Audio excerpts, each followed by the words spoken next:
Bon, l'étape suivante, c'est quoi? Là, on a compris que j'ai bien sécurisé mon identité. Et je devrais être correct.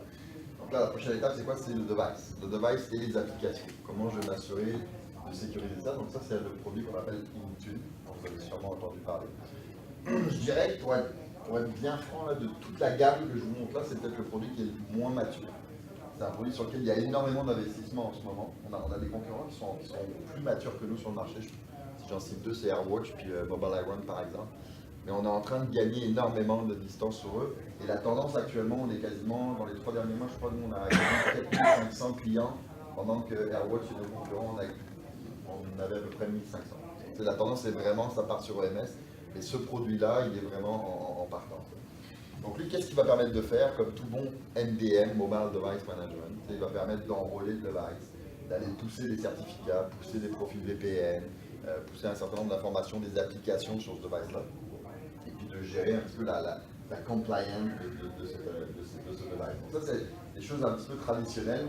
On a aussi un mode kiosque, ce qu'on appelle, où on va pouvoir bloquer complètement l'ensemble des fonctionnalités, puis donner accès, par exemple, à une seule application. Ça peut être intéressant dans le cadre, par exemple, d'un iPad qui est dans un kiosque ou à la disposition du public, puis on va juste accéder à une application, on va bloquer tous les devices, tous les settings qui peuvent être modifiés. Donc ça, c'est l'intéressant. Quand on parle de Single Console to Manage Devices, ça veut dire quoi? Ça veut dire que vous avez beaucoup d'entreprises ont SCCM. Vous connaissez tous SCCM, System Center Config Manager. Donc c'est quoi? C'est l'outil que vous allez pouvoir gérer, avec lequel vous allez pouvoir gérer vos laptops, vos ordinateurs, de l'ensemble de vos employés. Ben, Intune peut s'intégrer avec SCCM. C'est-à-dire qu'on va rester avec une seule console qui est SCCM, et à travers Intune, donc à travers le cloud, on va être capable de gérer de la même façon l'ensemble de ma flotte de mobiles avec une seule console. Ça c'est l'intérêt d'utiliser l'existant qu'on a vu. Évidemment, simplifier l'enrôlement et l'enregistration, toujours dans cette idée d'enlever un petit peu la charge sur les TI. On va voir qu'il y a beaucoup de self-service là-dedans.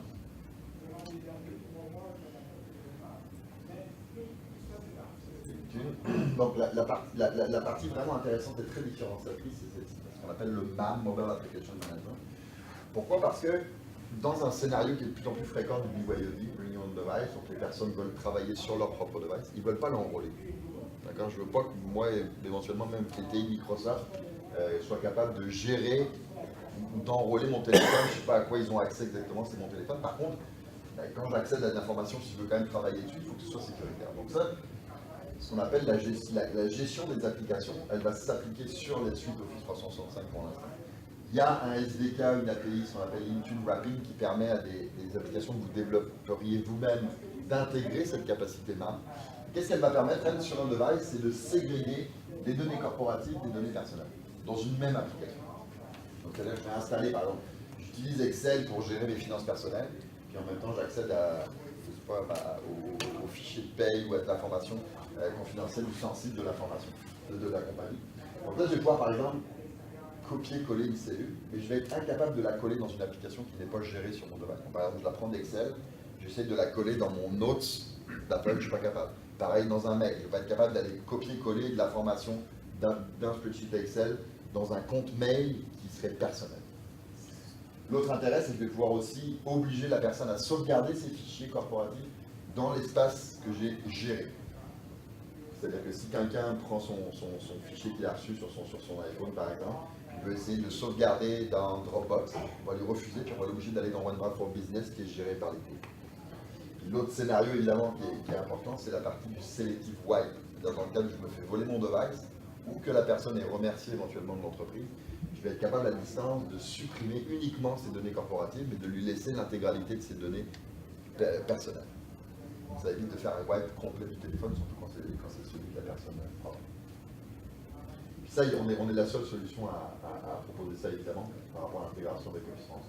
Donc si je résume le scénario un peu de MAM, MDM, de l'ensemble en fait, de la suite de MS sur un exemple du email. Donc je reçois un email, je vais sécuriser mon device, ça c'est optionnel, ça c'est important à comprendre, c'est que justement, dans le cadre du MAM, je ne suis pas obligé. Je peux faire du MAM en enrôlant mon device, mais je peux faire du MAM sans enrôler mon device. Donc ça reste optionnel de gérer l'équipement en lui-même.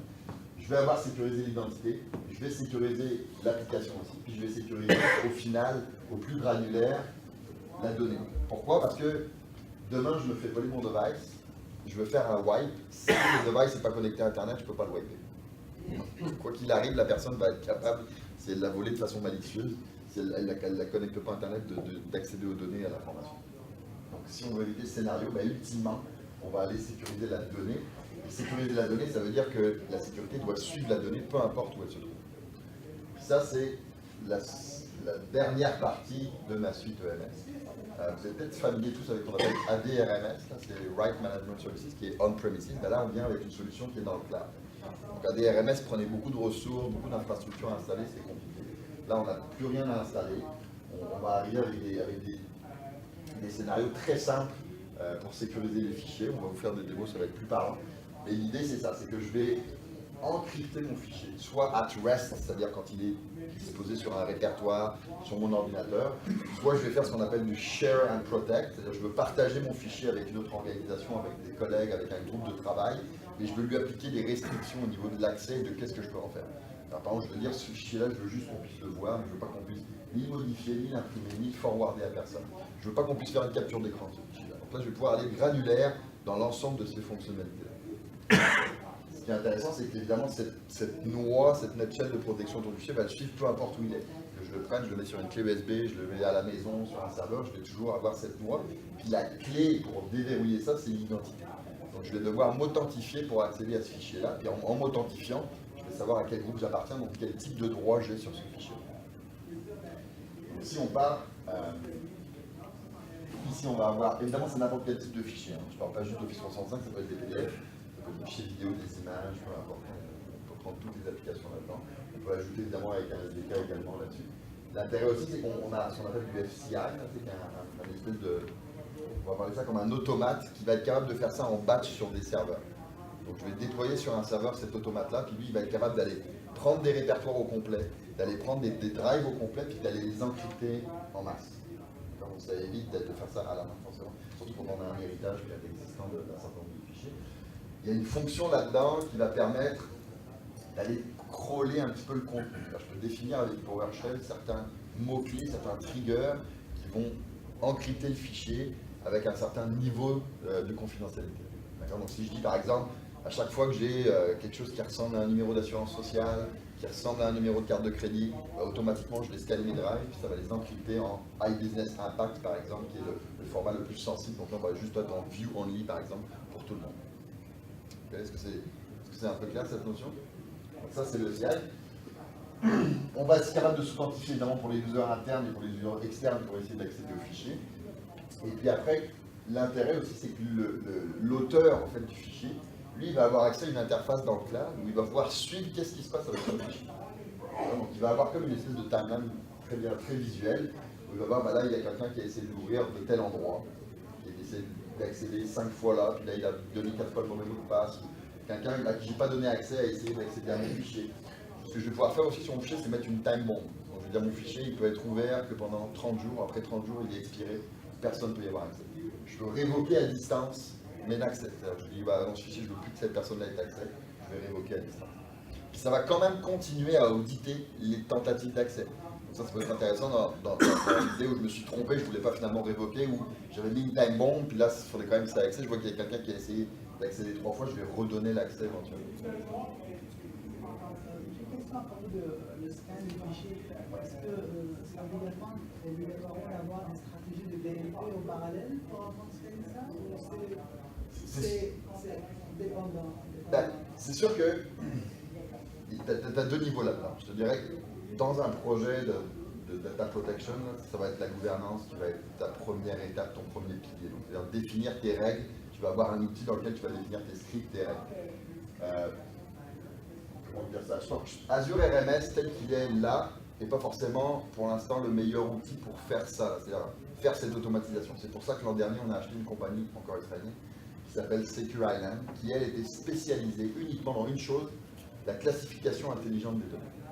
Ce produit-là va être intégré dès l'automne, mettons, il va sortir, ça va s'appeler MSIP, Microsoft Information Protection. Il va intégrer avec Azure RMS. Ça va permettre de faire quoi? Ça va permettre d'aller chercher intelligemment dans le contenu du fichier tous les éléments qui vont pouvoir trigger un niveau de protection. Donc mais de façon beaucoup plus intelligente que ça le fait actuellement avec le FCI, là, c'est l'outil dont je parlais. Il faut vraiment que tu ailles définir les mots, puis les codes et tout ça avec du PowerShell. Là, on va aller sur un mode beaucoup plus intelligent, en lien avec beaucoup de compliance. Donc, je te donne un exemple, par exemple, je travaille avec des compagnies aériennes qui doivent respecter la norme ITAR, qui est une norme ultra haute au niveau des données militaires, des avions, des plans des avions, tout ça. Donc voilà, ça c'est quelque chose qui pour eux les intéresse parce qu'on pouvoir, avec Secure Island, aller scroller tous les fichiers qui peuvent contenir des informations sur du militaire américain, par exemple, puis ressortir ça en fonction d'une norme et appliquer la sécurité qui vient avec cette compliance. Donc ça, c'est pas encore disponible.